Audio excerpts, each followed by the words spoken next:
I literally pressed the button. I was like, hey, I saw I'm muted. Let me unmute myself. And then it decided to pull a joke on me. A big comedy joke. Anyway, hi, I'm Golden Nova Yu-Gi-Oh! Lore Laureate, explaining expert, and today the custom card curator here on the Golden Nova Yu-Gi-Oh! Twitch channel. It is day 3! Day 3 of looking at all of your amazingly crafted pieces of digital cardboard. Another day for Moby to jump up on this table and talk about them. So, just for everyone tuning in late, everyone new to the process, I've got a form that the patrons have filled out. They've sent me their information. I'm gonna look at their custom cards here, and we're gonna rate them on the Nova scale. A big ol' bucket of factors that you're not necessarily trying to get a perfect score on. We're just testing different facets of your cards. Maybe look at scrambled eggs for breakfast. Scrambled eggs, top 5 breakfast. Are you really not at your wit's end? Yes, I'm not. Anyway, hey Double, hey Nix, hey Zaldreka. Good to have all of you here today. It is time. Scrambled eggs and toast. I'm going to fry some ham too, but I didn't have any. That would have been a grand trifecta of food. Alright, I'm holding off really quickly because Moby is doing his usual thing where he stands right in front of my screen while I'm streaming. What a good boy. Your eyes tell me you haven't slept much. Everyone keeps saying that. Can't a man just have naturally occurring dark eyes? Can't people look at that and go, wow, Golden Nova's got that really handsome looking shade under his eyes. The years of experience under there, the things he must have seen. Everyone comes in here and is all like, are you sick, man? Have you contracted consumption? But the answer is yes. I don't sleep very much these days because I have a million things I'm always doing. Moby, please. Moby. Do you want pets? Because you're sitting here being like, pet me, and then you're going to eat my hand. He's a wonderful little baby. I love him so much. Go on. Skedaddle. Scooch. Scooch your booch. Alright. Well, that's good enough, I say. Try a Pokemon sleep stream. Yeah. No, Moby, you're supposed to go! You were supposed... Okay, folks, everyone. Have to... Oh, okay, no, never mind. He's eating wires. He's in an angry mood right now. Playful. He's in a playful mood right now. Alright, come on. Let's just... Okay. There we go. Moby's been corralled. He's found other places to exist. Let's go ahead and get things started. Let's go ahead and turn that off. Readjust the audio. And let's go ahead and over to Nyx, the Blazing Dragons cards. And I'm going to go over to the audio section. Alrighty, everyone who is presenting today should have their role, so Nyx. There we are. Hello, how you doing today? I'm good, how are you? I'm doing fantastic. Thank you for joining us today. Love the name, by the way. Excellent choice. Blazing Dragons are, of course, amazing. I saw Masquerade, and I was like, yeah, that's card. And, it just went from there. Do I want them, or do I want to be them? Both! Good. Excellent choice. Anyway, would you care to give the audience a bit of a primer about these absolutely cool-sounding cards, the Blast Risers? Yeah, so Blast Riser is a non-extra deck Cyberse archetype, which has some really powerful effects, but also has some really, really stringent drawbacks. The entire archetype centers around, all of the monsters, save for the 2 level 12 bosses, have an effect that allows you to special summon them from hand for free if you have no cards in your extra deck. Alright, okay. So this is an archetype that relies around having no extra deck, sort of like Domain Monarch. Although I have made some design choices here to make so you can't like really splash Monarch, because I feel like that'd be a bit too good. But I was already thinking like, dang, and then we can swap into Erebus at any point. That sounds silly. yeah. So the key card of the archetype is the Earth level 9 monster Blastrizer Variant 0. I think I set that as the first key card, but it's the last Earth monster in the list, the Earth monster. There it is. Yeah. So this is the card that you absolutely want to see in most of your opening hands. It's the card that sort of gets all your plays started. So its effect text is, cannot be normal summon set, and if you have no monsters in your extra deck, you can special summon this card from your hand. All the level 9s have those. All right. Its effect on summon. So all of the Blastrizers have an effect on summon and an effect, an interruption effect. Variant Zero's effect on summon is to just search a Blastrizer card, which is why you want to see it, among other things. So you can search out, say, another monster that you want to see that you didn't see in your opener. You could search out one of the one of the continuous traps, and we'll get to those. Those are really good. And its effect, its interruption effect, is during the main or battle phase. Quick effect. You can discard a card and target one card your opponent controls, destroy it. Just very nice, very simple. Okay, all right. Now, I mentioned the continuous traps. Part of this deck's gimmick, I'm not sure, I feel like this is kind of the mid-range deck, because I wouldn't qualify it as, combo. I wouldn't really qualify it as control. There's some, protect the castle elements in there, almost, but, yeah. So, we have 3 continuous traps. I believe the first one I put down in the key cards was, Black Hole Advance, it looks like. Black Hole Advance. So, Black Hole Advance, so the whole deal with the continuous traps is they provide you protection and recursion, but words. Oh, no, I get you. No worries. Take your time. Black Hole's Advance it grants all of your Blastrizers 800 attack and defense, and they make it so they can't be targeted by your opponent's card effects. And also, it has an effect where if your opponent activates a card or effect in response to your Blastrizer card or effect activation, you can negate the activation. If you do, destroy both this card and the opponent's card. All right. So okay. you get a one-time negate, but you have to give up some of your protection. So it's a kind of a trade-off. Okay. Big Chobham armor energy right there. That's for my War in the Pocket fans out there. Yeah, honestly, I was browsing the Card Fight Wikia and I saw the big robots, and I was like, I gotta make that an archetype. We gotta do that. Next one, Blastrizer Light's Last Stand. This is another one of the protection ones. They allow card effect protection from destruction, so Blastrizer monsters you control can't be destroyed by your opponent's card effects. And its negation effect is if your opponent activates a card or effect that targets a Blastrizer monster you control, you can negate the activation and then destroy both that card and this card. So another negate, but you have to give up some of your protection. So it's kind of like, it's really just a matter of do I want to use this for negation, or do I want to keep this on the field? That's pretty slick. I do like design choices like that where you have to make choices in the middle of the game to assess the power level of certain pieces of interaction. That's really good. And the third counter trap is less focused on protection and more so on recursion. Blastrizer's VZ Awakening. During your opponent's turn, if you control no monsters, you can special summon a level 9 Blastrizer from your graveyard. And during the standby phase, if you control Blastrizer Variant 0 and have no cards in your hand, you can draw one card for each Blastrizer monster with different attribute control. Also, you cannot activate monster effects until the end of the next turn, except the effects of Blastrizer monsters.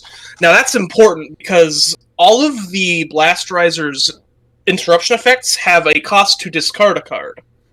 And if you're going first, which you typically want to be going first with this deck, you will very quickly find yourself without a lot of cards in hand. So, VZ Awakening is sort of built to keep that from happening, but to if you manage to open variant 0 and 2 others, you can draw up to 3 cards. But the trade-off is that you can't just draw into Ash, Ogre, Ghost Bell and use all of them, because it locks you out of monster effects, except for Blast Riser effects. I mean, if you draw an Imperm and your board gets wiped, then, well, I guess, you earned it, but... Yeah, in that very niche scenario, I guess you can activate 1 negate. Yeah, you can get an Imperm or, an Evenly, I suppose, but... Yeah. Yeah, at that point, it's not really an issue, so no, I think that was really, really good usage of limitation on there, to keep it from just being, and now I refill my hand with all this interaction on my board. Enjoy. And now I draw 3 hand traps on top of the towers I've just constructed. Ha! I love Yu-Gi-Oh! My favorite part is that it's uninteractive, really. Yeah. Alrighty.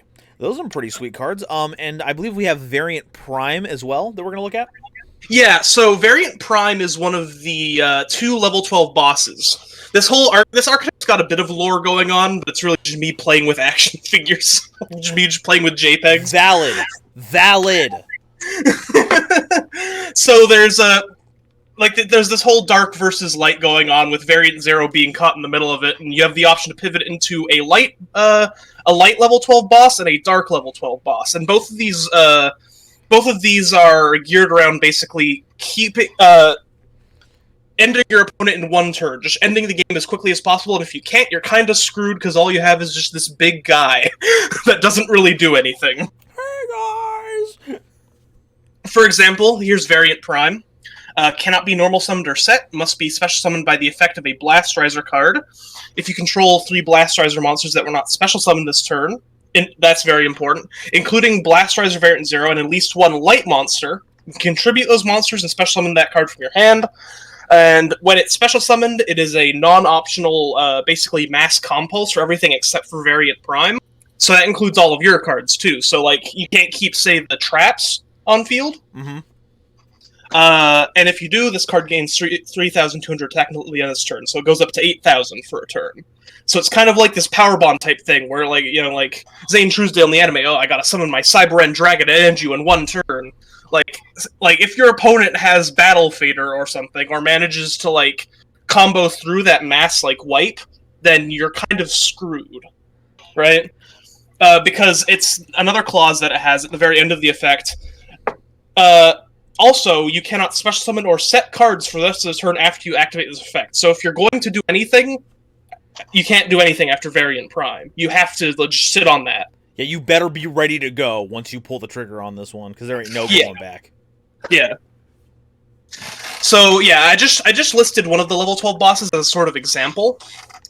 There is the Dark one, which does something similar. It's kind of a bit better than Variant Prime. So there's Absolute Zero, which is the dark version, and it has the same summoning condition, except that it requires at least 1 dark monster instead of at least 1 light monster. If it's special summoned, it banishes all other cards on the field. So it's good for you in a way, because your opponent, unless they're on Kashtira or Metaphys or something, can't really recur as many cards, but you also can't, because all of your cards are getting banished too. And so it banishes all of the cards on the field, and then burns your opponent for 32, which in some situations can be better if you've managed, say if it's turn 4. And you just need to get that damage in there. Yeah. Yeah. And it has the same clause to prevent you from special summoning or setting cards for the rest of the turn. Now, are there any other cards that we have that special summon Blast Risers? Not from deck. So there's no real way to cheat these 2 out of deck. The only way, so VZ Awakening, the continuous trap we talked about before, you used to just say you can special summon 1 Blast Riser from your graveyard, and then I realized, wait, you can just mill one of the level 12s and then summon it. Okay, that's why the level 9 is here, to keep us from doing that. Yeah, exactly. There's, as far as I know, no easy way to cheat these guys out. Okay. Because they have to be summoned by the Blast Riser card. I don't believe there's anything that summons from deck directly. Yeah, that's what I was wondering about, because if it was supposed to just be by its own card, it would say, this card can only special summon by its own effect or something. But the fact that it says Blast Riser card, leaves the door open to, okay, how else are we doing this, though? How else are we cheating this guy out? You got a little secret there? You hiding I'm something in his going. pectorals? I'm going to be completely honest. I didn't think of that. I was mainly just focused on not letting the card text get longer than it already was. That is fair. We are getting dangerously close to Odyssey territory on some of these. Yeah, But like some. it's pretty good. Yeah. If we still have some time, I'd actually like to quickly go over the rest of the level 9s. Blitz, if you're keeping track right now, could you get me a time left on the clock? While we're waiting for that, yeah, let's talk about one of these folks. Okay, so let's go for Midnight Blade then. So that's so there's 3 dark monsters and 3 light monsters. All of the stat lines add up to 48. So Very and all thematic. both sides have a 32-16, a 24-24, and a 16-32. So like a big attacker, an all-rounder, and then a big defender. Gotcha. Midnight Blade is the all-rounder for the dark side. And his effect on summon is to basically Dark World dealings, is draw a card, then discard a card. And then during the main or battle phase, it can discard a card to Book of Moon something, essentially. Well, that's really strong. It is quite strong. Quite honestly, the entire thing with this archetype is if you don't manage to set up your protection network, this deck is very susceptible to Raigeki and other board breakers. And even if you do set up the spell trap cards, if your opponent is running back row removal, it is a very simple matter of just clearing the back row. I also like how we basically have our own draw engine in the form of Kujikiri Curse, so it's just like we're turboing through all this like a bat out of hell. Yeah. And the reason I bring up Midnight Blade specifically is because in the lore, Midnight Blade and Variant Zero have a sort of Albaz or Aluber Albaz thing going on. Yeah, which let's I thought was go. quite funny. Let's go. It's like they're rivals in a sense. I dig. Yeah. I dig. Alright, I'm not getting a word from Blitz. Let's do one more. Let's go one more. All right. Let's go with the all-rounder on the light side then, Barrage Mandrill. So this is the light version 24-24. Its okay, effect. now this is just a Mega Man X character. Yeah, a little bit. Sorry, go ahead. This motherfucker is just Spark Mandrill. This motherfucker is not maintaining the power generator. He is a Maverick. I really like his rocket launcher. The rocket launcher hair thing, that's awesome. It's really sick. But yeah, so his effect on Special Summon is to add a Blastizer card from your graveyard to your hand. Very good in some openers, and also very good like turn 3 onward. If you don't manage to open it. Yeah, and that quick effect is ridiculous. Yeah, it's discard 1 card and target 1 card on the field, shuffle it into the deck. It's like, oh, what's that? You have something that's battle protected or like destruction protected. It better be targeting protected. Because otherwise you're getting hair missiled, buddy. Yeah. Good grief. Okay, well, yeah, that's pretty spiffy. Yeah. I think we might be getting up to time here, so I'm going to go ahead and, unless there's any interactions that we haven't touched over that are really important for this. There is one. Okay, yeah. So I'm assuming you're familiar with the Signet quick place, or with the Signet spells. Yeah. That support like just Cyberse. So obviously, since all of these are not level 4 or lower, Signet mining doesn't work for this deck. But a card that does work and is very funny is a little quick play spell called Signet Backdoor. Oh, Signet Backdoor's monster.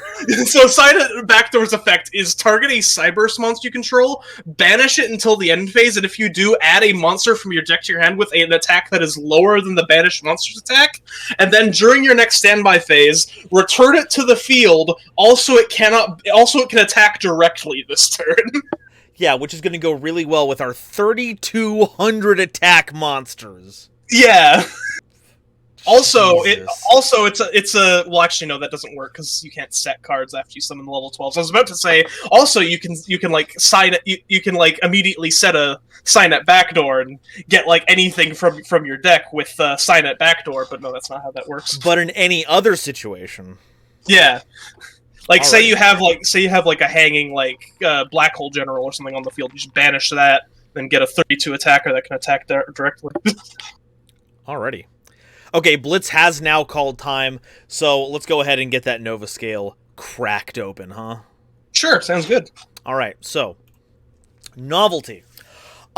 There are exactly 2 decks that I think of when it comes to having no extra deck. Monarchs, like we said earlier, and this one right now. There are things that ask us to shred our extra deck, like Nemlyria, but I don't think there's a lot that asks you to just eschew the extra deck off the top of my head. So his ass is not summoning Mirrorlogic Aggregator. True. So true. Dogmatica Punishment, nothing. Ain't no going. So I think as far as novelty goes, I think we can give this like a 4. All right. Yeah. Big chonkers, doing big things, very powerful. Objectivity. Do we have problem solving card text here? Is this in line with the power level of the current format? I think that it was very good that not only did you require us to have no extra deck, you also limited the amount of times we could special summon the turn we used this kind of summon, because otherwise this would be a little funky. It'd be like pendulum summoning without any of the drawbacks. So that was good. I don't see a problem with the wording on any of these. These are all very well put together, I think. The power level on some of these is kind of wild. Like, just seeing that Barrage Mandrill just shuffles cards into the deck for a discard is pretty wild. But on the flip side, you did put in a lot of restrictions to make this work. So I don't think it's outrageous. Yeah. So I think I want to give it a... I think I want to give this a 4, too. All right. That's fair. All right, so versatility. Obviously, lacking an extra deck is a big hindrance to playing these cards in other decks.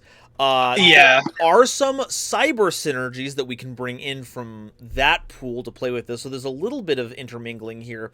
And while I did earlier say that Nemlyria was a deck that doesn't want you to have an extra deck, like it wants you to start with one and get rid of it, the whole point is to get rid of it at some point. So you could play some of these in Nemlyria as like a backup thing. Yeah, so you could also splash Monarch into this. It'd just be a bit crusty, to be honest. That too. So I think we can actually give this a 2. Like it's just above the bare minimum of having no synergies. We've got Domain Monarch and we have Nemlyria. So and some cyber stuff. So technically there is some splashability with these. Yeah, I wasn't expecting much in the versatility area, to be honest. Yeah. A lot of the balance with these was making them as minimally splashable as possible, because they are, by design, very, very powerful cards. Oh, yeah, and I'm going to be a broken record about this one. A low score in a category does not mean it's bad. It just means that particular attribute of it is different from other ones. Yeah. And then awesomeness, folks, look, I've said it before, I'm an easy mark. This is a 5. It's giant mechas, huge levels. You have to eschew one of the core mechanics of the game for raw power. I love it when mechanics do that. This is really awesome. I love the Blast Risers. This is getting... Math. A 15 on the Nova scale. Thank you very much. And these are available on Dueling Book, public to everyone, so if you wanted to pick up this deck and learn how to play it, you definitely can. Folks, get in Dueling Book. Make the decks. Also, Ramadea, you are correct. These are Beast Deity cards. Yeah, these are all, you said Cardfight Vanguard? Or yeah, the art of these is all taken from Cardfight Vanguard. What I do for a lot of my custom card archetypes is, like, go to the Vanguard wiki, go, what looks cool and what has full arts that I can clip down? And honestly, valid. All right. Well, Nix, thank you once again so much for joining us here. Any last words before we move on to our next series of cards? Thank you so much for this opportunity. It was really cool to get to show off my custom cards to an audience. Hey, and thank you for all the support. Thanks for stopping by. I look forward to talking to you later, and have yourself a good Saturday, all right? Yeah, you too. Have a good day. Thank you. Bye. Nova's content has become my new comfort zone when doing house... Oh, come on. Honestly, one of the biggest compliments. If someone says that I'm like a thing they put on in the background while they do something, makes my heart sing. It means a lot. So I'm glad, Tex. I'm glad. Alrighty. Well, those are some pretty some pretty nifty, pretty bold cards, I must say, and I enjoyed looking at them. Hey, you're slipping. Hey, it's fine. It's fine. I think I should clarify that the 15 minutes is for the presenter. Once we get into the Nova scale, we don't have to. I don't think I ever said that, so that's on me. But I think once we get into the Nova scale, we don't have to worry about timing because that's me taking time to go through stuff. It could also just me trying to make excuses so that Blitz doesn't say that I'm slipping anymore. I'm sorry, Blitz. I'm sorry. Okay, so the next 1, 2, 3, 4, 5 groups of cards that we have today, they put down that they do not want to present, but I have given all of them the presenter role. So if any of you do want to join in on the voice chat, please feel free. For now, we are going to grab Zaldreka's cards. No, literally, Blitz, like I said, it's on me. I didn't make it clear that that was the case. That's on me. All right, Zaldreka. There's their cards. What is the... Okay, there's theirs. And let me go ahead and pull up theirs. There's his entry number. That... I actually wrote down what number entry they were so I could pull them up quickly instead of leafing through all of these. Oh, but I was wrong. No. Was I? Was I wrong? No, I was partly wrong. I wrote down the right number. I just didn't go to the right one. Okay, here we go. And let's go ahead and... Oop. Uh-oh. Uh-oh. Where'd they go?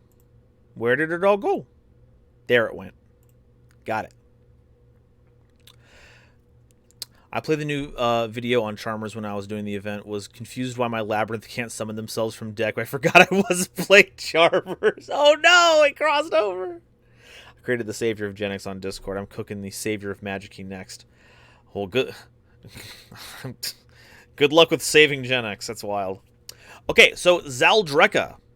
They have submitted their cards. Let's take a look at the ones that they asked for the highlight cards. 12:30. Okay, I know where our start and end points are. Okay, Disaster is the first one that we want to look at. Quick play spell, destroy a card on the field. There we go. Ignite's new favorite card has arrived. Soul Binding Contract, normal spell card. Add one monster from your deck to your hand. For the rest of the duel, you can only summon monsters that have the same type and attribute as that monster. The activation and effects of this card cannot be negated. Cards and effects cannot be activated in response to this card's effect or activation.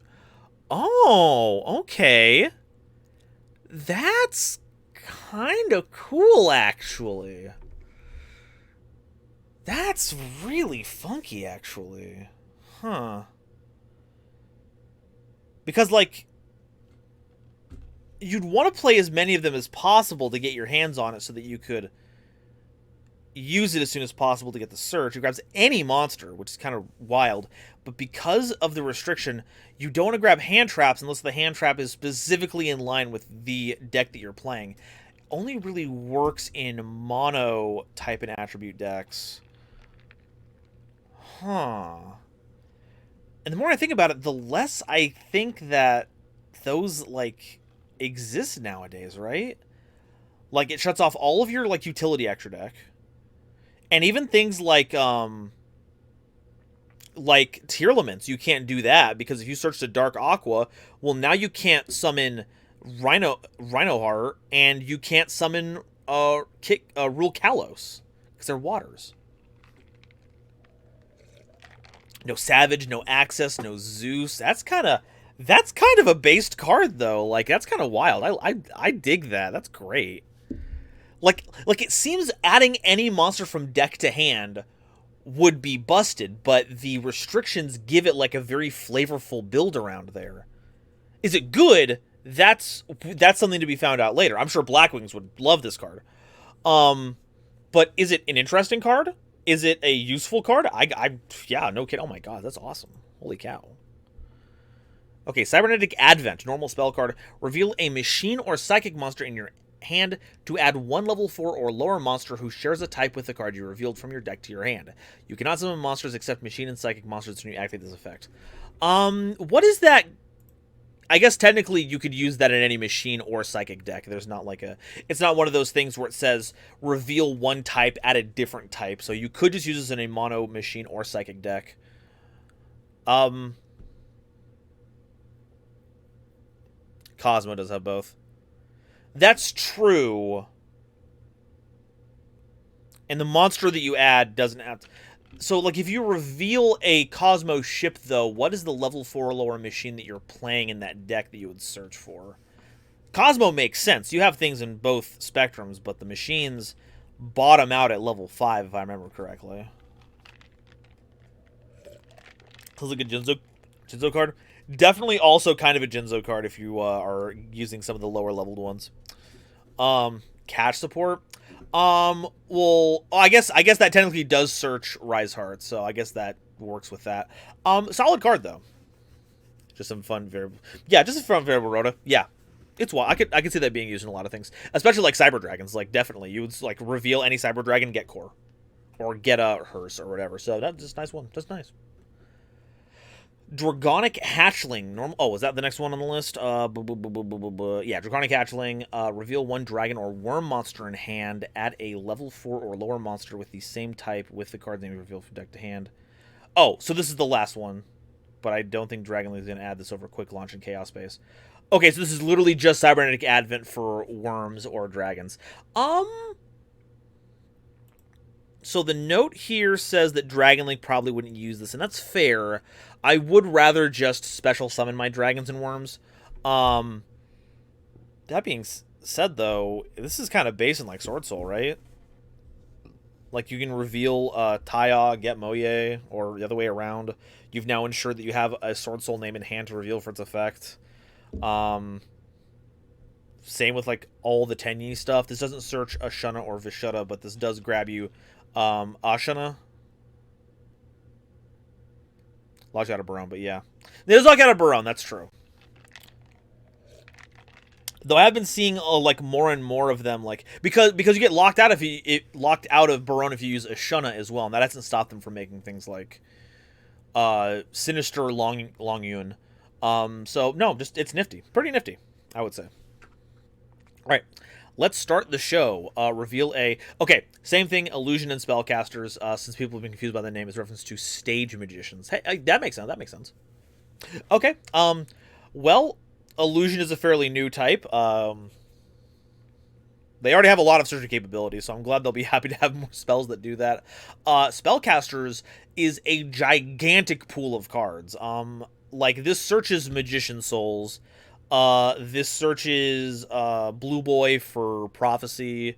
This... Don't get alarmed, everyone. Okay, I want you all to sit down when I say this, okay? Don't be alarmed when I say this. This searches Alistair. Okay? You okay? Then hold on. Okay, we're good. We're good. Okay. Okay. Very, very powerful search card. Holy cow, very powerful search card. Although I guess you wouldn't want to use it in Alistair, though, because all the fusions are not spellcasters. So maybe not. Maybe I'm being a little... Maybe a fuzzy lumpkin. Okay. We've got 9 minutes. We can look at a few more. How many more do we have? We have 4 more. Let's speed through these last ones. Okay.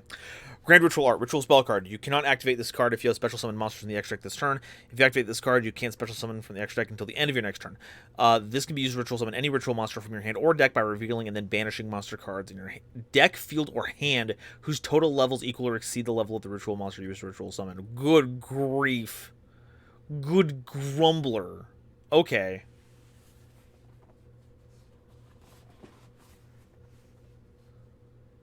We can still do more, like, regular stuff. Like, it only stops extra deck summons. Which is bad for certain archetypes, but a lot of them will just be all like, hey, cool, Grand Ritual Art. I'm going to make Shino Baron for free. Or Shino Baroness, whichever is best. Off of a single card. And then we're going to summon more spirit. This is actually nutty. Go on rituals if you want this. Oh, for sure. Drytron is dying. Yeah, Drytron ain't playing this. They ain't playing nothing like this. Okay, Infernal Ritual Art. You cannot activate this card if you special summon a monster from the extra deck this turn. If you activate this card, you cannot special summon monsters from the extra deck. This card can be used to summon any ritual monster from your hand or grave by banishing monsters or hand, field, or grave whose total levels equal or exceed the level of ritual monster. So this is hand or grave. Grand Ritual is hand or deck, so this gets you out of your graveyard. That's pretty cool. I dig that. I dig that. Oh, it also has different banishing spots, it looks like. This is deck, field, or hand. This is hand, field, or graveyard. So very slight differences on here. You would definitely play both of these, because these are both redonkulous. Extra Fusion. Fusion summon a monster in your extra deck by revealing and then banishing monsters from your extra deck face down as fusion material. You cannot special summon from the extra deck except fusion monsters the turn you activate this effect. This will almost certainly get Exterio banned, but I'm not sure what else this would break, considering you can only use the extra deck.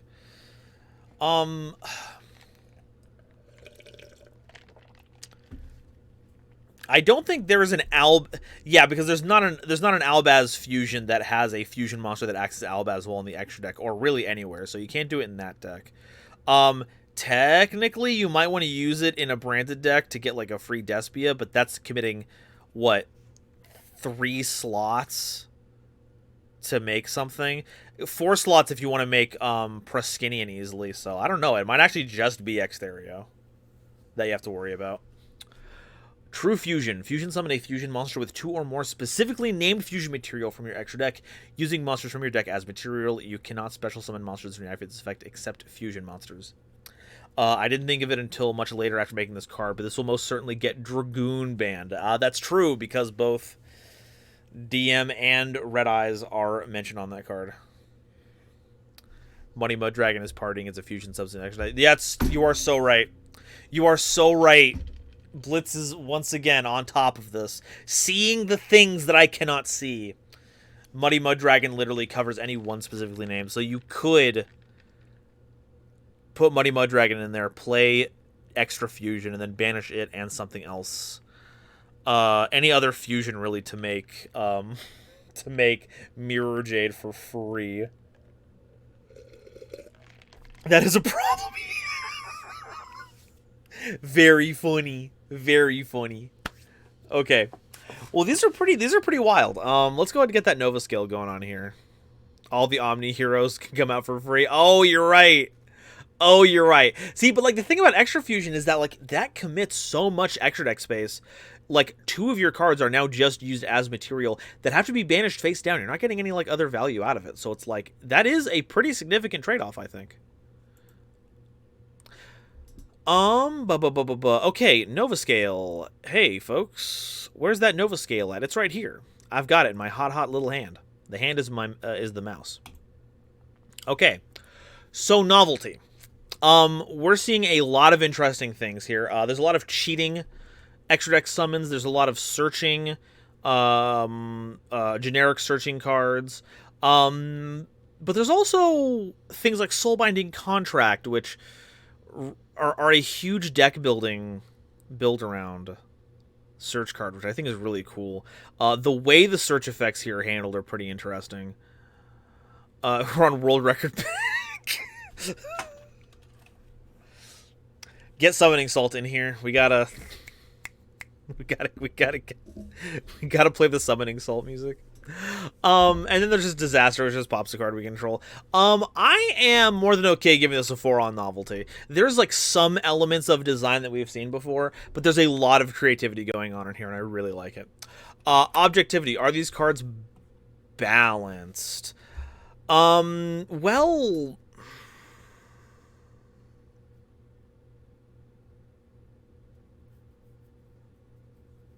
no, not you control on either field. It's Power Card MST. Which card? Oh, 1 card on the field. Oh, okay. Oh, wow, okay. I guess I just assumed that a card that would do that would would pop your own cards if it was any card. Wow, that's incredible. Outrageous. Well, that helps with the objectivity on this one. The searchers do vary in power level when it comes to what they can do, but they skew on the high end of things they're capable of. We already saw the wild things that you can do with Extra Fusion since Muddy Mud Dragon exists. And both Infernal and Grand Ritual are just fantastic cards for enabling some of the most outrageous ritual monsters in the game. Our problem-solving card text, though, I think is pretty good. I don't think I saw anything that was outlandishly out there. So I think we can give this a 4. Uh, not a 5 because some of these cards I fear are a little too powerful. I actually might just give it a 3, actually, now that I think about it, because I am really worried what we can get up to now that extra and true fusion exist. Versatility. Would these see cards? Well, I think we have to give it a 5 on versatility for all of these. I mean, any ritual deck can use these cards. Any fusion deck can use these cards. Any deck can use disaster. Soulbinding Contract is the only one that has like a very low versatility score.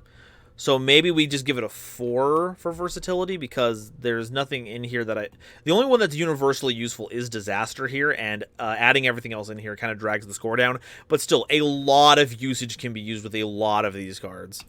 And then Awesomeness. I mean, we had a lot of discussions about these cards the entire time. There's a lot to talk about here, a lot of usefulness. I think it's really strong and really interesting design here. So I got to give it a 5. I really dig them. This is another, this is a 16? This is a 16 on the Nova scale for all these. DDD's eating good with that card. Oh, wow, yeah, DDD is going to go ham. Zaldreka, thank you for sharing. These are some really good cards. I hope we get a card like Soulbinding Contract in the future. I think this is actually really solid. This is the next time-rending Morganite, for sure. 100%. Alrighty. I've got a teaser at the bottom if you want to scroll down. A teaser? A little tasty teaser? Don't mind if I do. What do we got hiding down here? For next month, I'm not sure what I want to go with yet. I have an archetype centered around Saphira, Queen of Dragons, and another set of cards like this. But in this case, they're cards that can qualify as boss monsters. I'll decide closer to next month, I suppose. That's pretty good. That's good. Hey, for the plug, how do you have your cards reviewed? Max Special question. While we're moving on to our next person, that is a great question for how you do that. I'm going to let you know how to do that once I actually type this into the correct box, because doing it through OBS is not going to fly, apparently. Here's a bunch of links down there. One of them, for the purposes of this one, is the Patreon link. If you join at $5 or higher, you'll gain access to a post where you can submit your name, your Discord name, and a bunch of other information, a bunch of rules about all of this. And then once you do that, you DM me the cards, I put you on a list, and then we talk about them. Now, I've only got one more day of this on Sunday, so if you apply now, you're going to be joined in on Sunday, unless we get a bunch of extra time, and then maybe we can fit some extra ones in here today. We'll see about that. But expect Sunday. I don't make any promises for more today because we're already booked with a lot of them. Yeah, the custom cards are something that I like to do for my patrons. A lot of them are very creative people. We've had a whole channel on the Discord where people have shared these things just all the time for free. And I'm like, well, some of them want to share their stuff. So if you join the Patreon, this is kind of my thanks to you for supporting the channel. I will always support the plug. Thank you, Matt. Thank you for giving me the space. And also thank you to Market1994 for following here on the Orbital platform. Hope you enjoy your stay here, and I hope you enjoy listening to some cool custom cards. And, 1994 was a good year. I'm just going to say that it's a good year. Shill. Oh, absolutely shilling. Look, I'm an independent outfit, okay? I gotta shill my stuff, okay? Okay, I think I'm synced up. Sometimes I look at the camera and I'm like, that's not synced up. But sometimes it's actually synced up when I think otherwise. Okay, next up, we have Green Knight, the Quasar Commander for several months now. Almost the entire year, I have to think, because they've been talking about the whole... They've been a big contributor towards doing the World Legacy archetype, so it's got to be a long time. So big thanks, Green Knight, for everything. Nova, you're an electrician because you plug really well. Oh, well, thank you. I'm actually not. Don't let me into your house. I will be in your walls.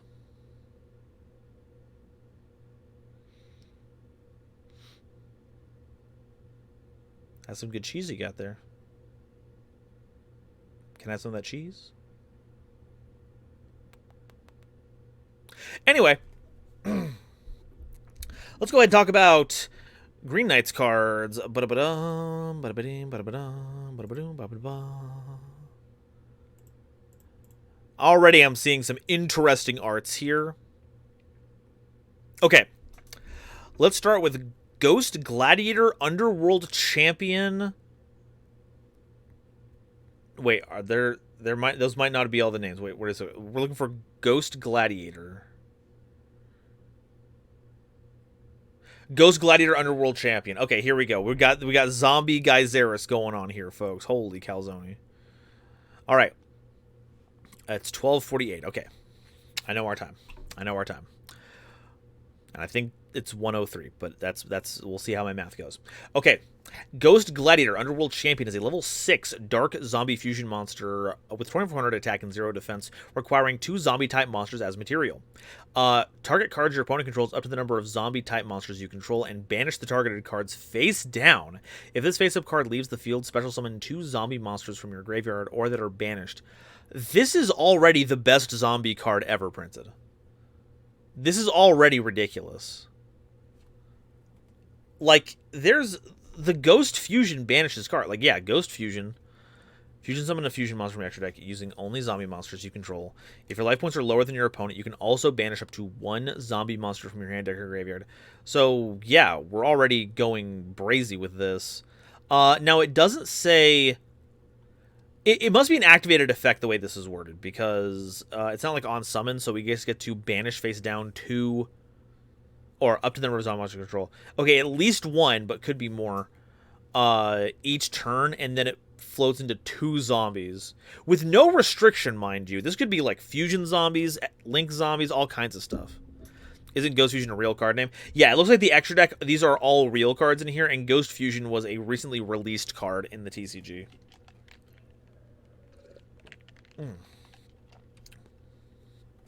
Okay, well that's a funky card. Underworld Champion Drago Necro is the not that one.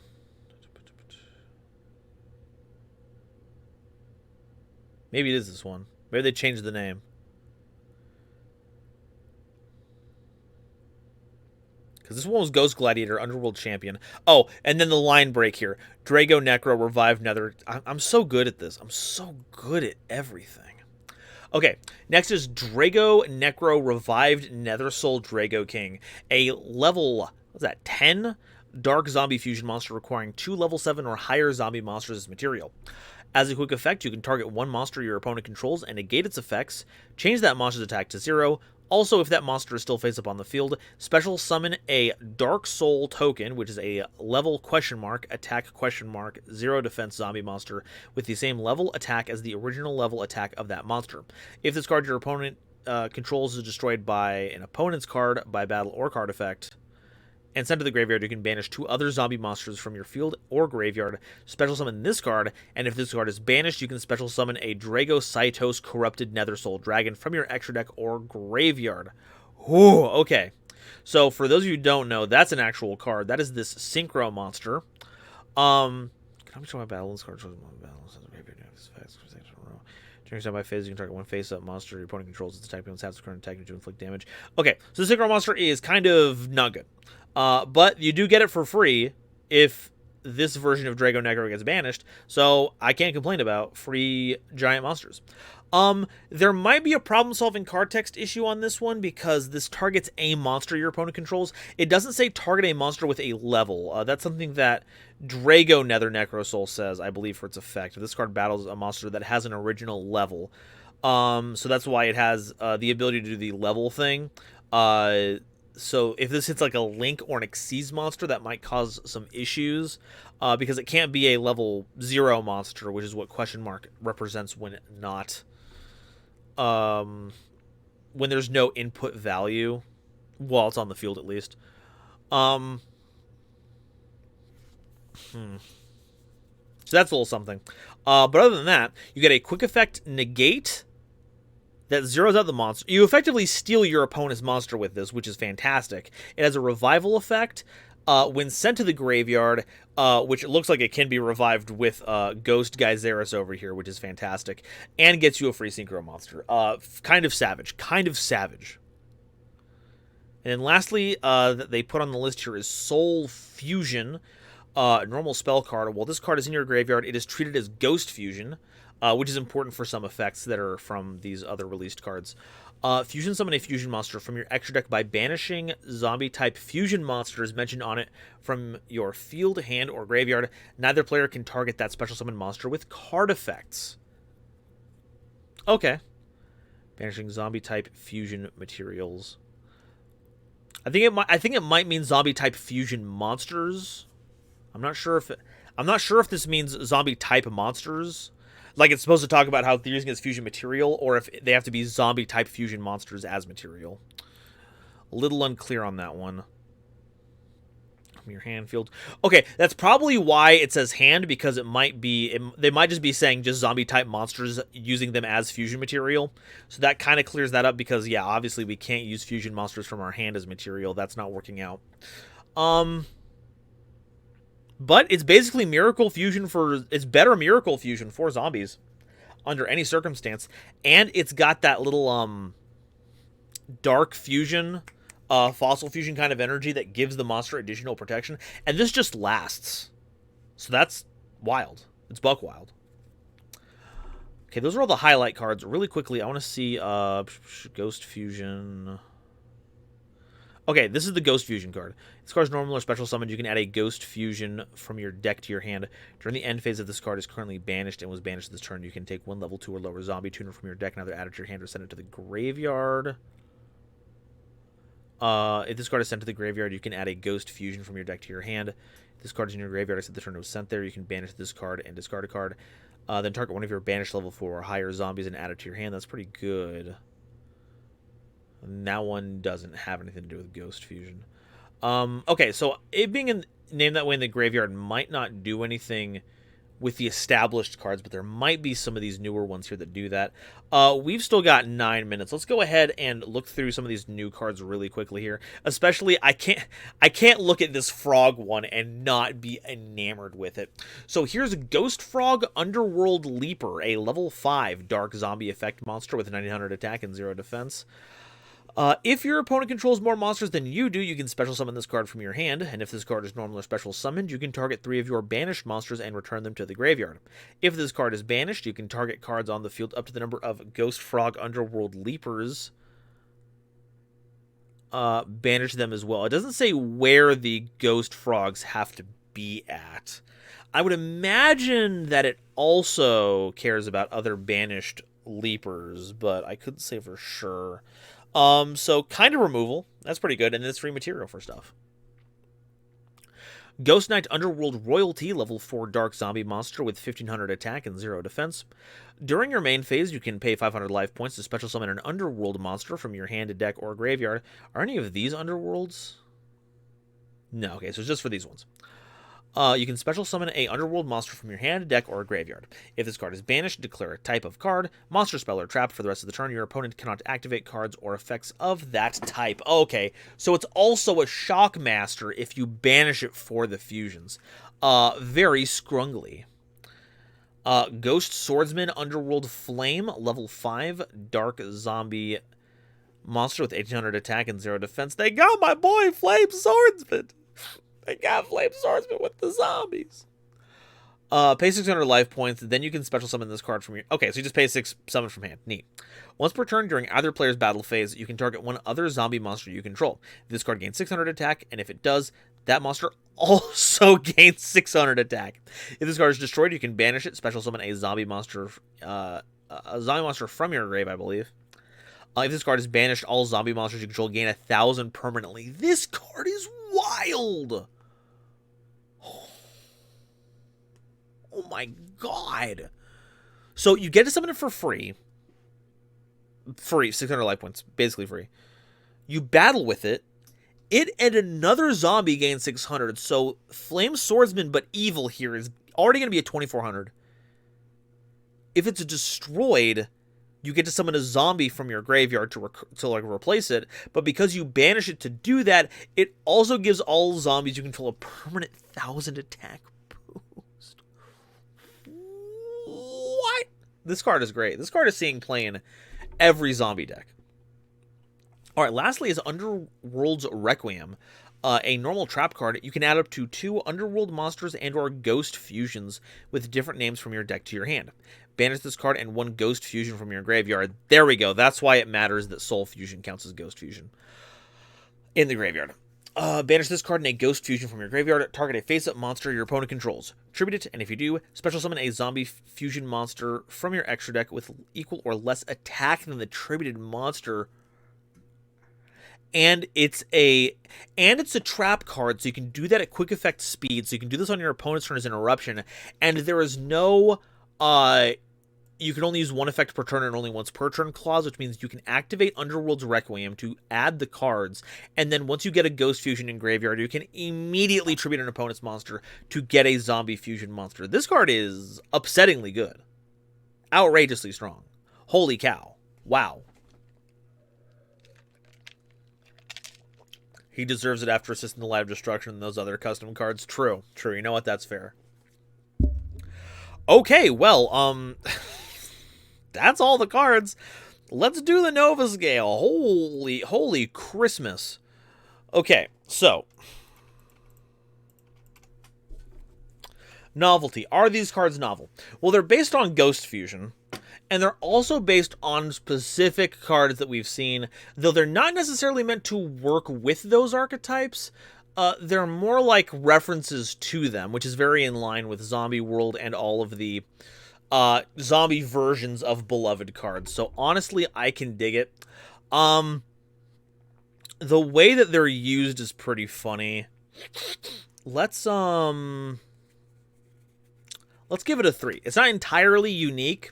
But I am seeing funny ways that other archetypes' effects are being remixed to help out the zombie pile, which I think is really great. Objectivity. Are these cards in line with current power level? Are their problem-solving card text up to date? I know we had a lot of questions about the problem-solving card text, so we definitely have to knock some points out for some unclear PCST or PSET. Power level-wise, some of these cards are really powerful. Like, I'm not sure how Leaper's going to factor into everything, but it is a free monster. Ghost Knight is a shock trooper that searches you cards. Ghost Swordsman is a card that gives you immense combat prowess. Soul Fusion is Miracle Fusion for zombie fusions, which is wild. It might actually take over Synchros as the preferred way to use zombies. Underworld's Requiem is fantastic removal and search capabilities, and these fusion monsters are freaking wild. So, objectivity, I think I'm giving these a 2, mostly because I might be overhyping it. We'll give it a 3 on objectivity. They're very powerful. I don't know if they're that powerful, but they're pretty powerful. Hey Slash, how's it going? Okay, versatility. Do these cards see play in other archetypes?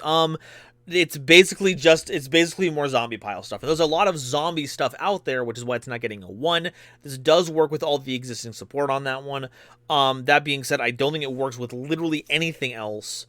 So we're going to give it a 2 on versatility. As for awesomeness, folks, you know me. You've seen me. These are zombie versions of existing cards. The whole trope, the whole genre of zombie worldificated cards, I love them. They're great references. They're really cool. I love how I get to see those effects remixed into this, and Green Knight has done a fantastic job of doing something similar to this one. I'm giving it a 5, baby. These cards are getting a 5 for the awesomeness, which means in total this is a 13 on the Nova scale. G-Knight, thank you so much for showing us these fantastic zombie-esque cards. These were a treat. Thank you. Thank you so much. It's a 6. What do you mean it doesn't get a 6? Look, I'm sorry. I guess I'm just a harsh critic that I can't give it higher than the maximum score. I'm just a baddie, I guess. I don't know what to tell you. I'm doing well, just trying to balance out my Wasuyu archetype. For context, it's a light spellcaster archetype dedicated to ritual summoning during the opponent's turn. Oh, that seems pretty tasty. That seems pretty spicy. Okay, next up we have Rex Raptors cards. And I'm wondering if I got this correct here. No, yeah, this is right. This is right, I think. Let me double check really quickly.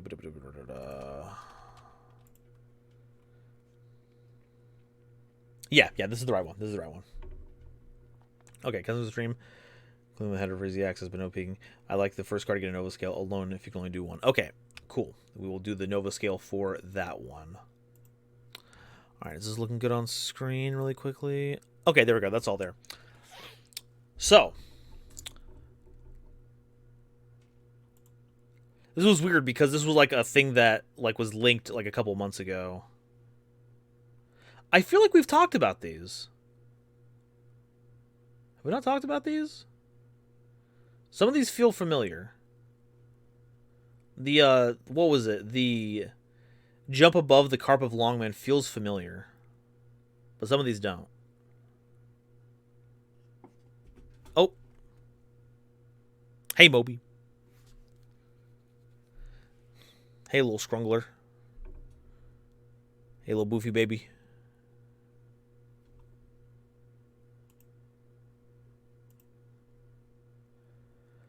I can see if Rex can answer a question about this really quickly.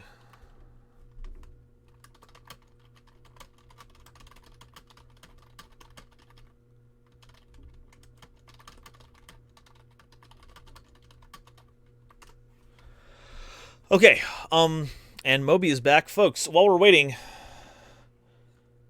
it's Moby Stream. It's Moby Stream. It's time for the Moby Stream. He is a tiny poof, and he gets to scritch, and we all love Moby.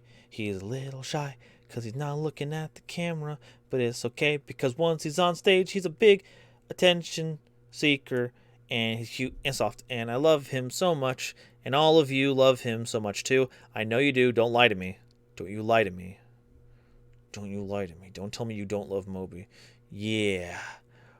Hey, buddy. Hey, buddy. Yeah.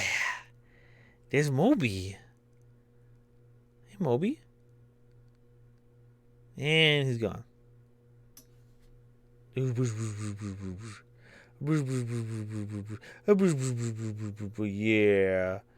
He's a good boy. That's a good boy. He's a very good boy. Sometimes. He's actually a menace. He's actually made to spite me whenever possible, but I love him.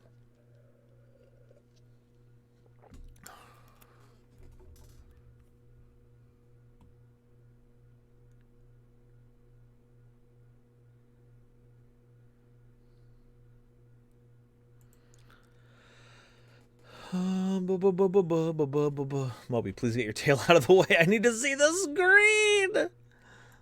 I need to see the screen.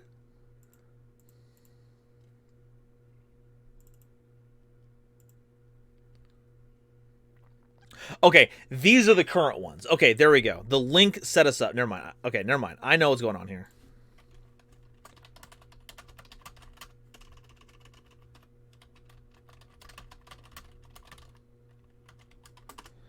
Okay, here we go. That's why it's familiar. It's a running document. And I'm already... I already hate it. I already hate looking at this. It makes me upset. It makes me rue the day I ever allowed anyone to submit these.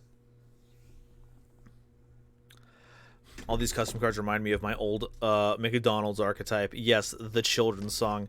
Oh yeah, EIO, the old farmer. Go when we're done here. Go ahead and ask Noajink about his favorite custom card, EIO, the old farmer. He'll love it. He loves talking about it. It's his favorite. Moby, you want to stop clawing at stuff? Are you hungry?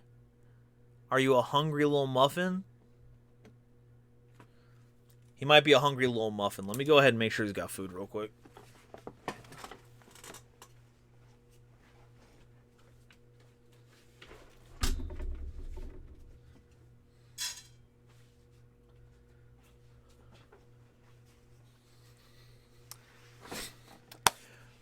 When he doesn't get what he wants, sometimes Moby will just like start scratching at stuff to get my attention. And so I have to ask the question, like, are you looking for something, or are you just being a little guy? Are you just being a little goober? Okay. Kind of forgot it was a meme. Oh, boy. Not only is it a meme, it's the best custom card ever made. All right. Okay, we're starting the clock now. Clock starting now. Time starts whenever we start reading Ojama Victory. And now, Ojama Victory is a level 2 light beast monster with 0 attack and 1000 defense. If this card is sent to the graveyard, summon this card, then summon Ojama monsters to either field. If there are 5 Ojama monsters on the field, your opponent loses this duel. Each dueler gains 200 life points at the end phase. Either player can destroy one card that isn't an Ojama when the battle phase begins. Offer this card as a tribute to summon monsters with 2500 attack and 2000 defense. You and your rival can't use each effect of Victorious Ojama more than one time per turn. What is happening here? What is going on? Notes for after the Nova scale. Just highlight. Okay, so this is there's word. Okay, there are words I didn't read any of them. Okay, I think this is my fault. Well, they asked me to do a Nova scale for this one, so I guess I'm gonna do it. Let's do a Nova scale right now, just for this one. Novelty. This is getting a 1. It's more Ojama stuff, and I don't even know what it does. It's even got an auto-lose condition, so, you know. We already have had that in the form of Relay Soul, so that's not original. Objectivity. No, 1. Absolutely. A single 1. I don't know how any of this card works, actually. Versatility. This card is only being used in Ojama and nothing else. I don't care that level 2 beasts are a whole thing. That can go away. Is it getting an awesomeness score of 5? No, this is getting a 1. It's an Ojama card. I hate Ojama cards. Screw this noise. I don't like this. This card is getting a 4. If I could rate it lower, I'd rate it lower. In fact, I'm going to rate it lower right now. Novelty 0, actually. It's another Ojama. We've already seen that. I don't even know why I thought this. Objectivity 0. Nothing about this should see play. Versatility 0. Ojama. No one even plays Ojamas to splash with this. Awesomeness 0. It's Ojamas. This is getting a 0 in the Nova scale. F this card. I don't care. Ojama Victory is the worst. I hate him. I hate him so much. Are you happy? Are you happy now? Rex, you forced my hand on this one. Okay. Notes for after the Nova skill, just highlight. Chat, this gets a 1 on each category, then I've succeeded, and if not, that's unfortunate. This is proper problem-solving card takes at the end. Awesome. Simply amazing. Simply amazing. Okay, we have we have plenty of time left. Let's go ahead and talk about in preparation of fusing. Normal spell card. Add a polymerization spell or fusion spell from your deck to your hand. Then you can add a monster from your deck or grave to your hand whose name is mentioned on that spell. You can only activate 1 preparation of fusing per turn. Alright, now I can actually summon Buster Blader from the deck. I cannot be trusted with this. There's other cards like Blue Eyes White Dragon, Ancient Gears, Sidra, Albaz, and more, but I'd like more busting time than Blader. More busting time than Blader. Yeah, that's actually pretty strong. Pretty strong. Because, yeah, there's a lot of polymerization or fusion spells that do focus on particular monsters, so having that is pretty funky. Gentleman's Forced Agreement. Quick play spell card. This card's activation and effect cannot be negated. During the standby phase, declare 1 card name. Both players banish face down as many cards with the same original name as the declared card from their hand, field, deck, grave, and extra deck. Your opponent can pay half their life points to activate a Gentleman's Forced Agreement directly from their hand or deck when this card is activated. You can only activate 1 Gentleman's Forced Agreement per turn. Notes. 1 Gentleman's out of Duster? No? Well, it's gone anyway. That's what they did a few months ago, making a card so bad you'd be forced to rate it as a 4. Well, good job, Blitz. You succeeded in that. It's preparation for Poly. Yeah, I forget if you have to, like, if you have to search a Poly or a Fusion spell that does specifically name a card. I forget how the ruling works on that one. Because, like, you can add, but, like, I think you have to, like, be able to. I forget. But if it does just grab Super Poly out of the deck, then yeah, that's kind of funky fresh. That will get Super Poly banned. Gentleman's Forced Agreement is wild. What I think is even wilder is that you get to play yours and your opponent can play theirs, but they have to pay half their life points to do it. So if they want to join in on this, they're already at like a huge disadvantage. That's kind of wild. Okay, next up is Ojama Victory's proper problem-solving card text. If this card is sent to the graveyard, special summon this card, then special summon any number of Ojama monsters from your deck or hand to either side of the field. Okay, already I feel an immense feeling of relief wash over me having to read what amounts to real card text as opposed to fake card text. Okay. Cards out of the graveyard, special summon this card, special summon any number of Ojamas from your deck or hand to either field. If there are 5 Ojama monsters on the field, you win the duel. During the end phase, as a quick effect, you and your opponent gain 200 life points. At the start of the battle phase, both players can destroy a non-Ojama card on the field. You contribute this card to special summon any monster, any number of monsters with 2,500 attack and 2,000 defense to the field from your hand, deck, grave, or extra deck, ignoring summoning conditions. Each player can only use each effect of Ojama Victory once per turn.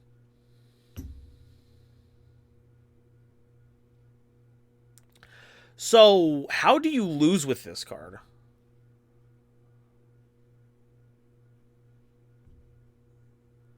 Like, how at all do you lose? Yeah, right? Because you send this to graveyard with, like, literally anything, but I guess Foolish Burial is the easiest. Trigger the effect, and then summon every Ojama that you have in your deck. So, there's this, yellow, black, and green, pink, red, and blue. And then, of course, Ojama green. That's easily enough targets to win the game outright. Like, I don't even know why this needs the rest of the text. This is premium Ash Blossom bait. This is premium Called By bait, if you can do it. This basically forces everyone in the format to just play Skullmeister to deal with the Grave Effect. And then, for some reason, it has also the added effect to summon any Albaz base fusion monster and, like, Shrouded Dragon. Yeah, this card is ridiculous. I think this was made specifically to, like, chafe me specifically because it's such a good Albaz card, but it's an Ojama card, so I would never actually play it. Yuri Uchida, thank you so much for following here on the Orbital platform. So glad to have you. Hope you enjoy your stay while we look at these amazing custom cards. And, yeah. Thumbs up for Yuri. Shifter main deck, like, tier format, true. Okay, we've already done our Nova scale on the absolutely horrendous, terrible version of this card. I don't even know if it got much better. I'd still grade this as a 1 across the board. Or Skullmeister. Yeah, everyone's running those cards to out this so they don't automatically lose to Ojama Victory. Good grief. Okay, well, Rex, thank you for that, absolutely incredible submission. Holy cow. We have 2 left today. These are both people who said that they didn't mind what day they'd have their card taken a look at. So we're going to take a look at Herbal D's. Herbal D, theirs is on Discord. Let's grab their Discord page.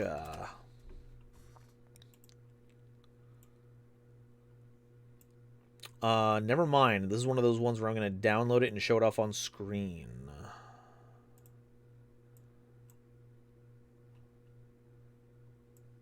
Because that's going to be a pain in the butt to show off. Zoop. There it is. Why is the background like that? There we go. All right, we've done it. Aaron the Worldbreaker, hey, help, I'm trying to ladder with an Artifact Zolkin deck and I'm getting away with it. No way, no shot. Where are you at, Aaron? How are you pulling this off? That monstrosity gave you a new record. Someone get Summoning Salt on this one. Okay. So, it is 117. 132 should be when we're finished with this one. Gold 5. Monstrous. Monstrous behavior. Aaron, you're a You're out there playing the deck that no one else out there is playing so that we can all have fun. Thank you so much. Okay, next up, like I said, we've got a submission from Herbal D. And these these promise to be some pretty outrageous cards. So here, make sure we've got their list pulled up here.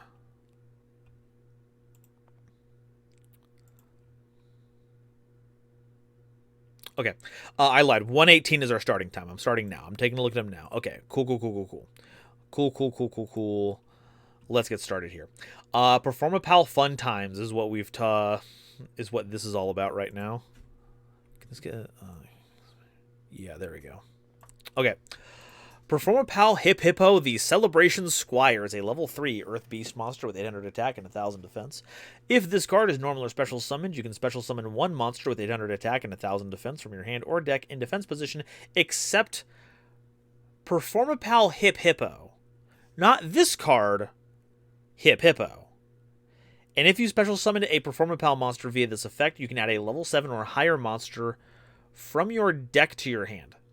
If you added a card to your hand that was not a Performapal, Pendulum Magician, or Odd Eyes monster for the rest of the turn, you cannot activate monster effects unless you tribute summon after this effect resolves. He is legally required to sing Happy Birthday at all birthday celebrations, regardless of how badly everyone doesn't want him to. That's the kind of thing that you sign up for when you become a Performapal. Okay, but for real, this card is so good. I gotta look at something really quickly here. So, Hippo Carnival, Super Hippo Carnival, right?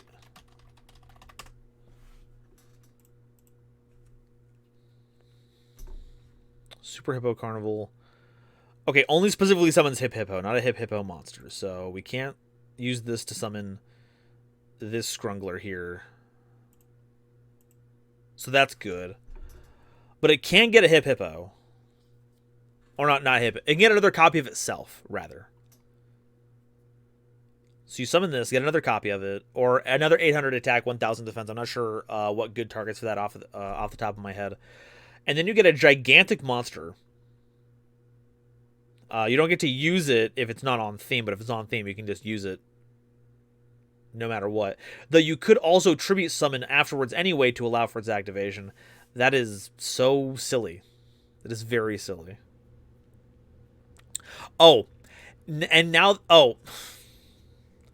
it's called a Squire because 800, 1000, those are Monarch Squire stats. These are Hip Hippo Monarch cards.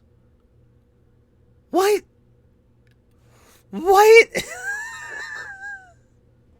Excuse me?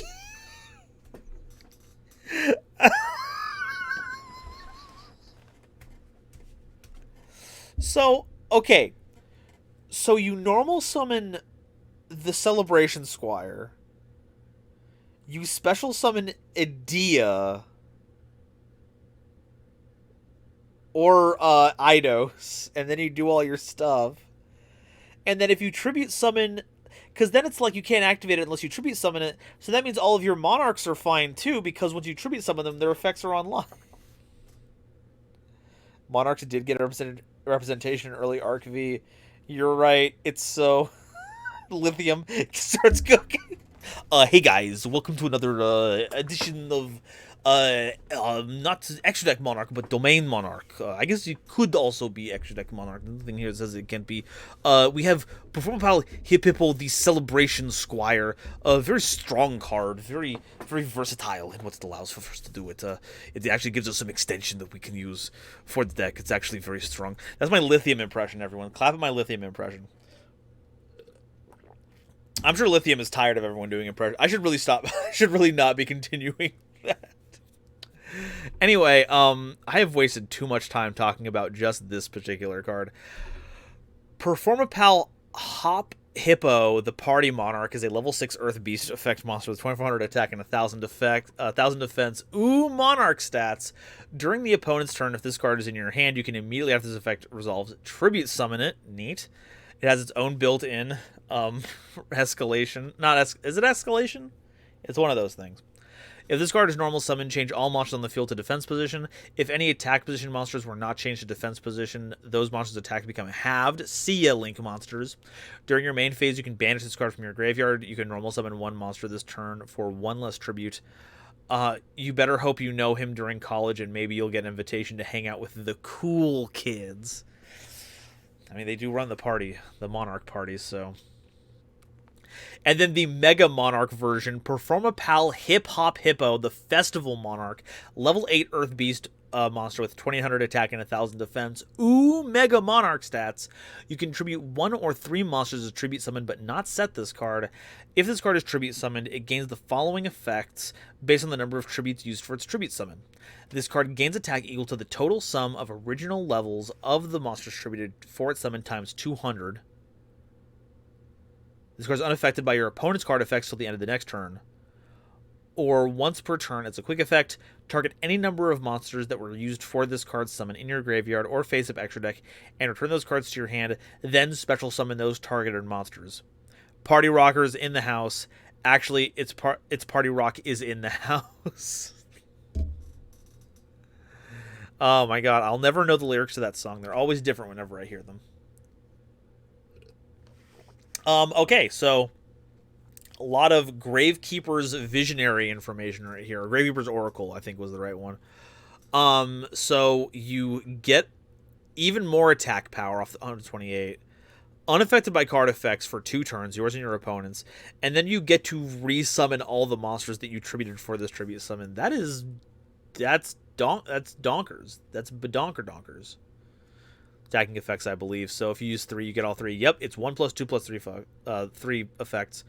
And it says it gains the following. So, yeah, that's righteous.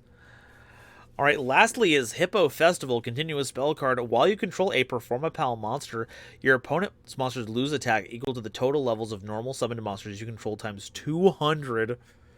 Each time you tribute summon a Performapal monster, target one card your opponent controls and destroy that target. You can send this card to the graveyard. Immediately after this effect resolves, normal summon a level 5 or higher monster from your hand. You must control a Performapal monster to activate and resolve this effect. Okay, so it's not a field spell, so it doesn't conflict with the domain of the True Monarchs.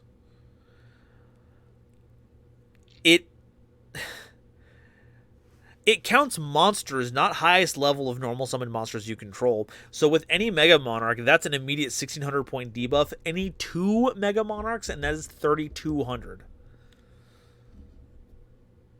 Each tribute, you get to pop a card for free, and then you get to gain an extra normal summon if you are that desperately in need of it. There is no once per turn clause on this card at all. These are wild. These are funky. These are going outrageous. I simply refuse to believe that these aren't just the regular Hip Hippo and increasingly elaborate party costumes. Would not be surprised. There's also that Dark Monarch that I believe was level 10. Oh yeah, the Dark Firestorm Monarch. Is that level 10?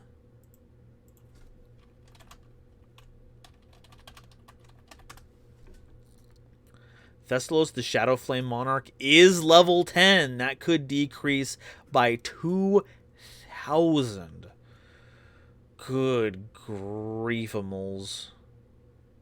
Wait, we didn't get another one of these monarchs in Age of Overlords. We were supposed to get one. What? What the heck? Alright. I guess we have to Nova Scale this now. We have no choice but to Nova Scale. Okay. Golly. I'm sorry. I'm floored by this. The realization that these were Monarch cards halfway through kind of got me.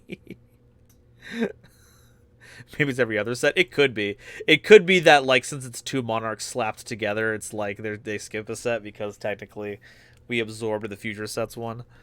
Anyway, novelty. Are these cards novel? Well, despite the fact that Monarch does not show up in any of these cards... Oh, never mind. 2 of them say Monarch on there, so they knew what they were up to. Existing archetype, both for Monarchs and Performapals, but outside of the fact... all of these are just so delightful and incredible. I have to give it a 4. I can't give it anything less than a 4 on novelty. Objectivity. Are these cards balanced as their problem-solving card? Well, their problem-solving card text is good, unless Hippo Festival was supposed to be a bit more balanced. In fact, now that I think about it, no, though, okay, there are some hard once per turn cards. I think I only see a hard once per turn on on this card, but even there, it's Performapal Hop Hippo, which I believe is a different monster as well. Performapal Hop Hippo. That's like the shadow one, right? No, that's Flip Hippo. So there's no card named Hop Hippo, so that's a little off. So I think we have to knock a little bit for the problem-solving card text on this one. Its power level is kind of wild. The only caveat is that Hippo Squire specifically searches a level 6 or higher, not a level 7 or higher, so you can't search level 6s. That's true. We are not able to grab our regular Monarchs, but this can grab Hip Hop Hippo and basically all of our Mega Monarchs. So that's definitely... It doesn't get all of them, but it does get some of the higher level ones. Like this can get Erebus or Ether. That's so nutty. It's so nutty. Ah. Please don't mistype. Oh no, yeah, no, I got what you mean. And all the Odd Eyes monsters, and it also gets all the Odd Eyes monsters if you want to do Performapal stuff. So I think objectivity. The problem is like these are very fun and wild effects. Are they overpowered though? I don't know. I mean, insofar as the Odd Eyes stuff, the deck is doing things that are way more busted than what's going on here, so it's not like this is contributing to that. Monarchs could use another wave of support that do some things that Hip Hippo is asking for. I think I'm going to give it a 3, just for the fact that there are some problem-solving card text issues, and some of those cause other issues where, like, it gives them more power without those, like, if those issues, the way they are right now, give them a lot more power, so I think I'm going to give them a 3 on that one. Versatility. Does the C play in multiple decks? Well, technically it sees play in Monarchs and Performapals, so it does... like, mesh. That's pretty funny. The fact that we're adding Performapals does muddy the waters a little bit. Though, to be fair, Performapals are not entirely made of pendulum monsters. You could still play an entirely pendulumless version of this, so it doesn't necessarily conflict with that. With Domain Monarchs. So I think we can give this, like, a 3 in versatility. That might be a bit too much. I think only being splashed in 2 archetypes gets you a 2. Is it awesome? Yeah, it's awesome. I've been pogging about this ever since I started. This is amazing.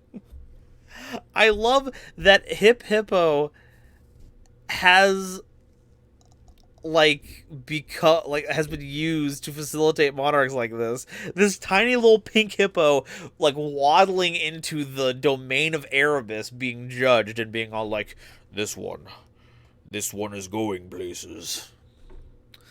Domain Monarch themselves already play a pendulum. Okay, true, but that pendulum ensures that it banishes itself so it can't stay in the extra deck. Anything really like distributing? I suppose that is also the case. But you can say that about, like, Monarchs and, like, most things. I guess we'll bump it up to a 3. It's not that locked. We'll give it a 15. Get a 15 on the Nova scale for these absolutely fantastic cards. Oh my gosh. Herbal, thank you so much for showing off these ridiculous cards. I loved every second of it. Once again, Herbaldy coming in with a complete bop. It's an absolutely fantastic series of cards. Imagine this with Klee. I don't think I want to.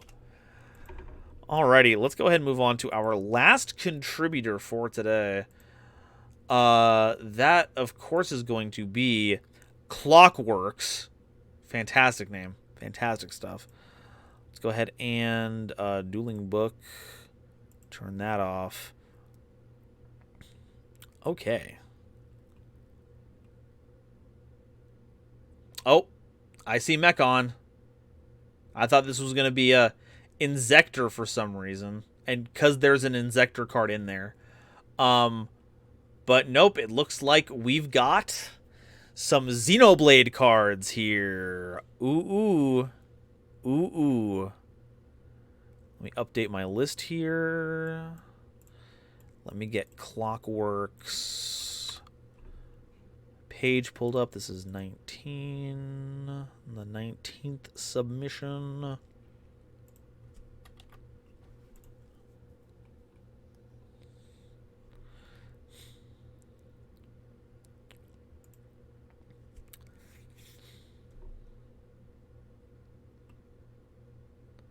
No, it's spelled differently if I remember correctly.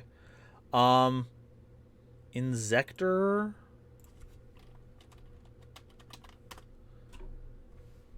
No, this is an Inzector card. They just wanted to put Inzectors into Xenoblade, which, based. Based and RPG pilled. Oh, Mechon. Oh!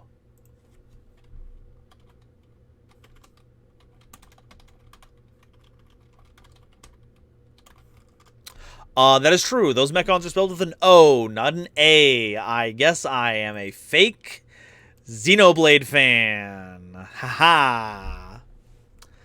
Don't mind me. Alrighty. 1:34. 15 minutes on the clock. First card we're supposed to look at here is Mechon Mentor. A level 2 light machine monster with 300 attack and 700 defense. This card is also treated as a spellcaster monster alongside its original type. Once per turn, you can either add a level 4 or lower warrior from your deck to your hand, or special summon a level 4 or lower warrior monster from your hand. If this card is sent to the grave, you can banish it to negate the effect of all monsters on your opponent's field. If either player summons a level 5 or higher fusion monster while this card is banished, add it to your hand. You still got to play 2 and 3. Yeah, absolutely. One day, once I find the time, I am going to do it. Okay, so this is a pretty good generic stuff for warriors, and it leads into some fusion stuff to recycle this. And it also has a monster-wide negate when it's sent to the graveyard by any way. That is powerful. Holy cow. Next is Mechanite Mighty Red. Mechanite Mighty Red, level 3 fire machine monster with 1500 attack and defense. Okay, I might have stumbled over this every time. I cannot say if a card has with 1500 attack and defense. 1500 is so difficult for me to say when I'm trying to do my normal card intro. It's wild. Okay. Mechanite Mighty Red is a level 3 fire machine monster with 1500 attack and defense. You see? This card is also treated as a warrior alongside its original type.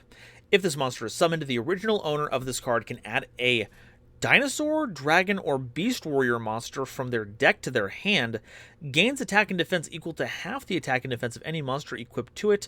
Once per turn, if this card battles an opponent's monster, target a warrior monster in your grave and add it to your hand. Okay, I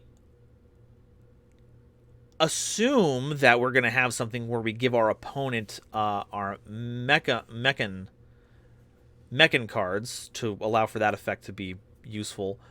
And then, of course, it gains attack power and gets you warriors back. Okay. All right. Not bad.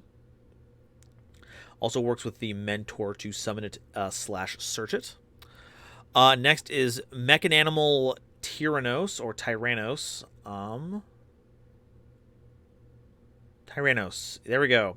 This card is also Mechanimal Tyrannos is a level 4 fire machine monster with 1600 attack and 1400 defense. That is also treated as a dinosaur alongside its original types. This is gonna be for higher Arcana Force vibes.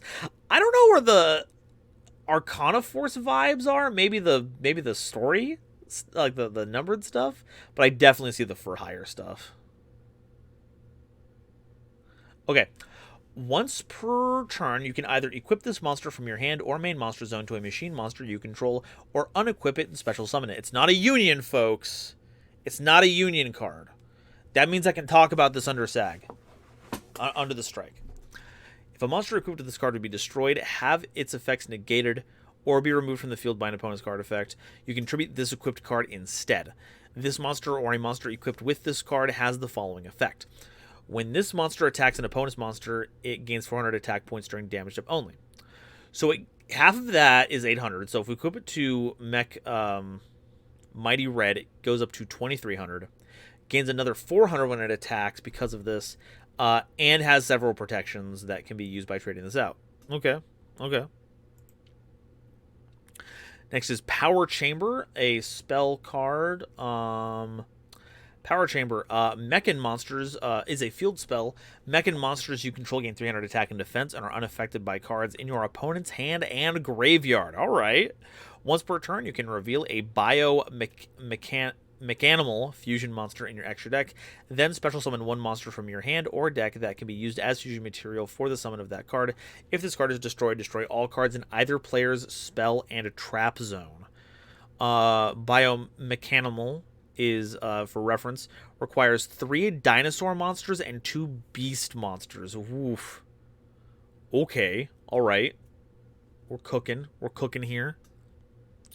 Oh, and that was the last one that we want to take a look at, actually. So, Biomechanimal Dino Knight is a level 8 light machine fusion monster with 3000 attack and defense, requires 3 dinosaur monsters and 2 beast monsters as material, and is also treated as a warrior alongside its original type. Must first be fusion summoned by sending the above cards in your monster and or spell and trap zone to the graveyard. You do not use polymerization. Does that conflict with Power Chamber? No, this one reveals. This doesn't actually fusion summon. It just gets you the monsters. Okay, that's fine. You can tribute 1 card equipped to this monster to send 1 card from your opponent's field to the grave. If it's a continuous spell, continuous trap, or field spell is sent to the graveyard, your opponent must choose one of the following effects to activate. Destroy all monsters on their field, or they take 1,000 points of damage.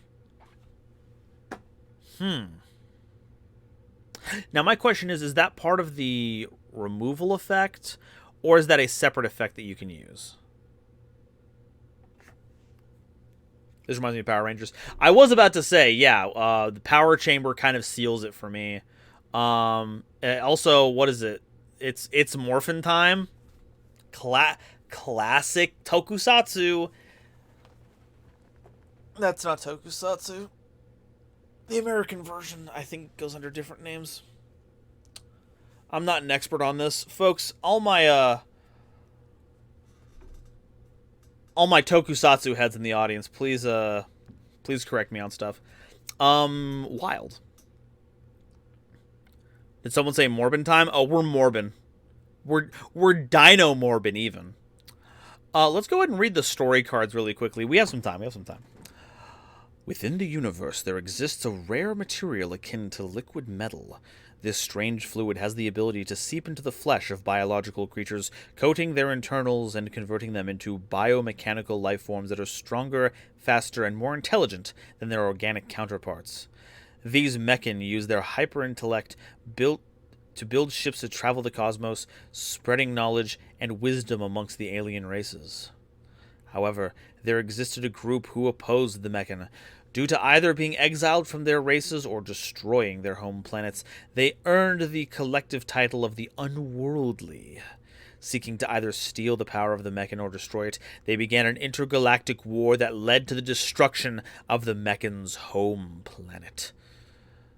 10,000 years later, 2 of the mechan, a wizard who lost his body and whose soul is contained within a special tank, and a former member of the Insectors, reside on an unsuspecting planet when the unworldly threat returns. They respond by gathering 5 mortals with righteous hearts. Using special tools, these 5 warriors can temporarily metamorphosize into mechan soldiers. With their new powers and the help of awesome biomechanical kaijus, they are the Mechanites.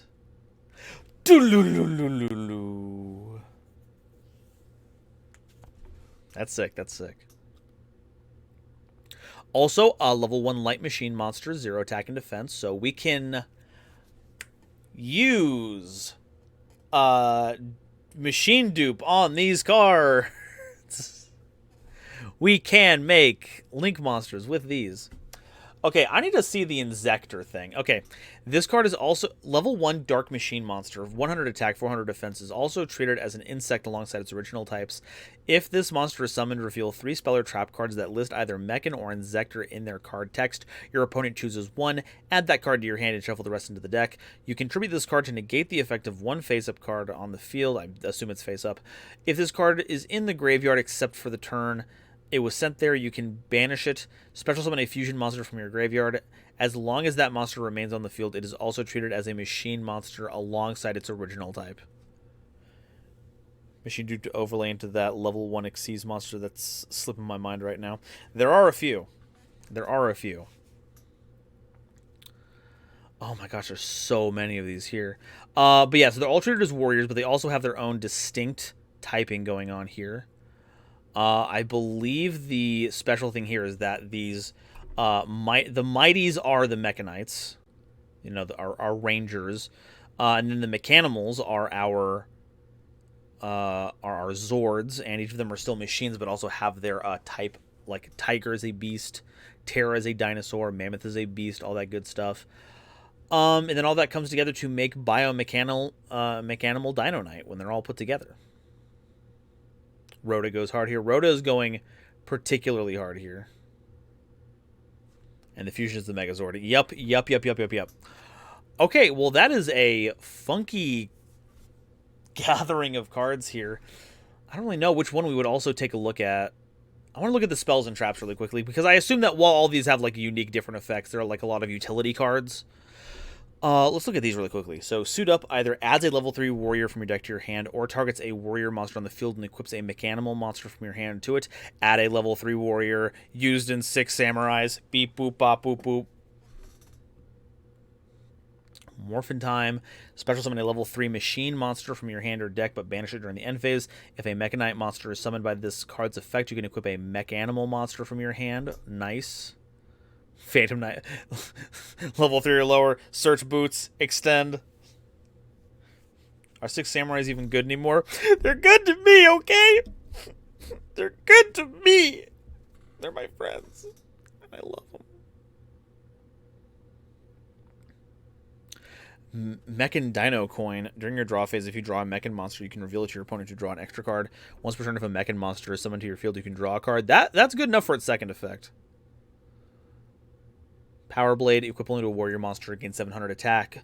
This card in your spell and trap zone or graveyard can be treated as a monster card for the effect of Mechan monsters. Okay. If this card is sent from the field to the graveyard, shuffle it into your deck, then draw a card. That's busted. That's busted wide open. Okay, well, I think we've learned a lot here. I think we have enough information to do a Nova scale here. I want to see what we're working with here. So, novelty. This deck is another in a long line of people in suits with mechas that Yu-Gi-Oh! Has had. Slash Kamen Rider. There's a lot of tokusatsuing going around in Yu-Gi-Oh! All the time, and this is another in a long storied tradition of that. But that's not a mechanic of the game. That's an aesthetic thing, and I don't think I factor aesthetics into this one. So on a mechanics level, do these things have unique traits? And the fact that they are dual typing already goes a long way towards that. They're largely a machine deck that have things like warriors and insects and spellcasters all the time, everywhere they're at, which is pretty funky. We have seen like things using equipped monsters to gain bonus effects, so that's nothing new. But everything else seems pretty good. I'm going to go ahead and give it a 4 in novelty. Important question. Better or worse than Super Quants? Ooh, Super Quants are tough to beat. For now, I'm going to give it to Super Quants, but I don't know the entirety of this, so we'll see. Objectivity. Are these cards balanced? Is their problem-solving card text good? The problem-solving card text for, like, what they're treated as type-wise is a little off. I think you could just This card is also treated as a spellcaster type without having to add the additional words on there, but we only have things that do that for names, I think. Otherwise, they make it like an actual effect of the card, not like an inherent part of it. So this is breaking new territory in this one, so I'm not entirely sure how that would go about. Other than that, I think the power level here is fine. There are some cool things here, and being able to search like level 4 warriors is kind of wild, but it's on like a monster effect, and it's a hard once per turn, so you have to already commit the Mech and Mentor to the board. I don't think these cards are super outrageous. Obviously, some of them are strong, but like even Biomechanimal needs 5 monsters on board that are like specific types, and dinos and beasts don't usually go together. So I think we can give this a 5 in objectivity. Versatility. Does this play in other decks? Well, considering that these decks reach out to other types all willy-nilly, I wouldn't be surprised.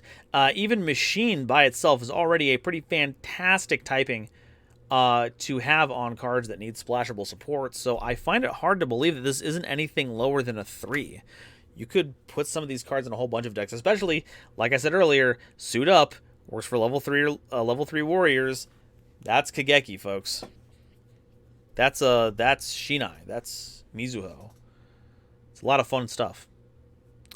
And awesomeness. Folks, it's Mighty Morphin Power Rangers. I don't know what to tell you. We're using pseudo-union stuff to mimic the ability of piloting giant robots, which is different from how Super Quants do it, where they use the Xyz mechanic. I think both of them are very valid. I think it fits Xyz a lot better because the monster is actually in it. Whereas if you equip a monster, it's more like a tool that they have. That's not like a machine that they're writing.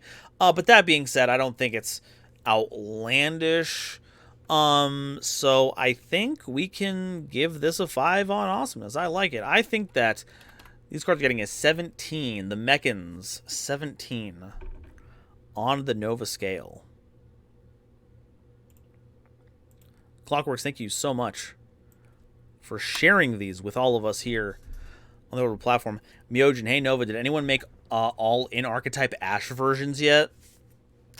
No one's made Ash versions of their cards at all. I think people, no, I don't think anyone's done that, unless I'm missing the meaning of what you're saying, in which case I might need a reclarification. Problem-solving card text, more like planet-saving combo strike. Am I right, folks? Am I right? Or is spatial awareness, max spatial awareness, right? Okay, well, these were some silly cards. I enjoyed looking at all of them. I think that's it for everyone today. We have one more day of this.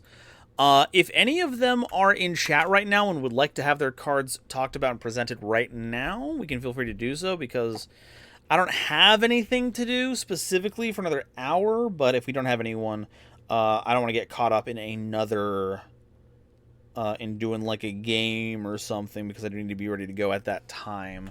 Let me check the submission form really quickly to see if there's any last minute entrance.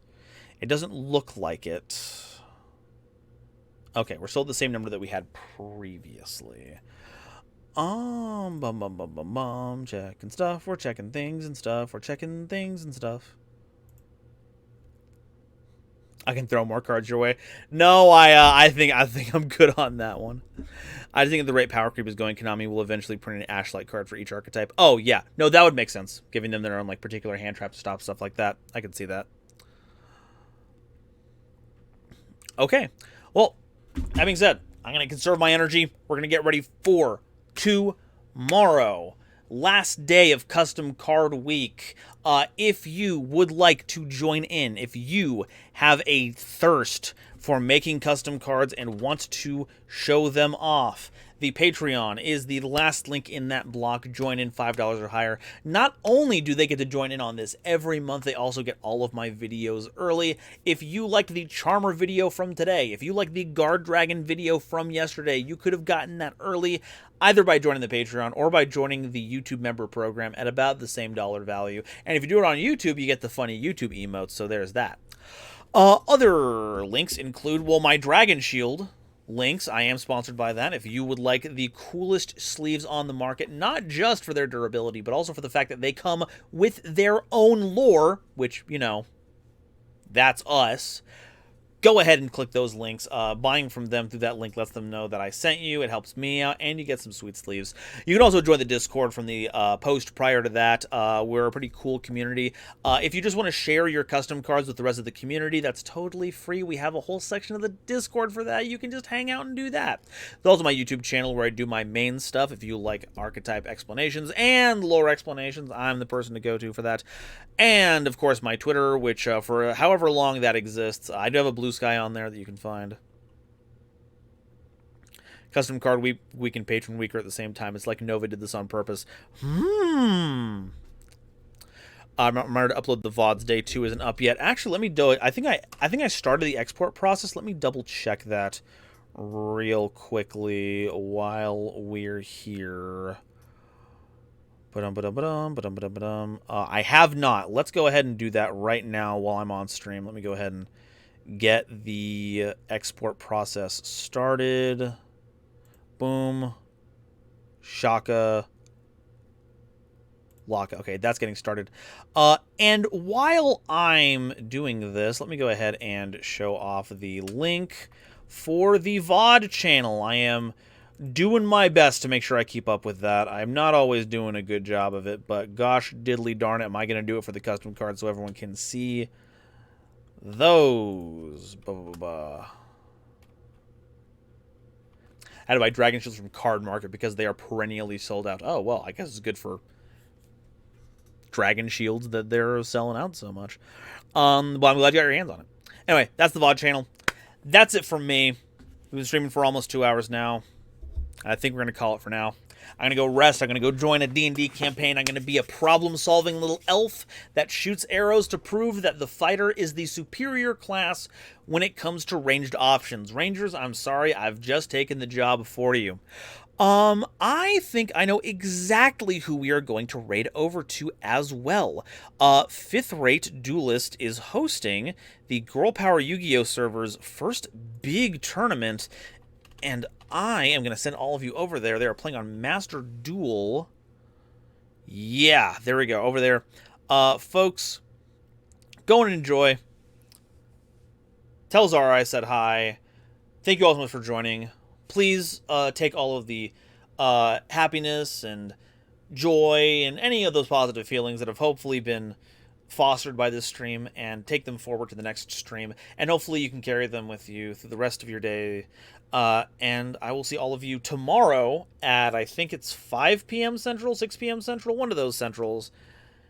And I'll see all you next time. Bye-bye.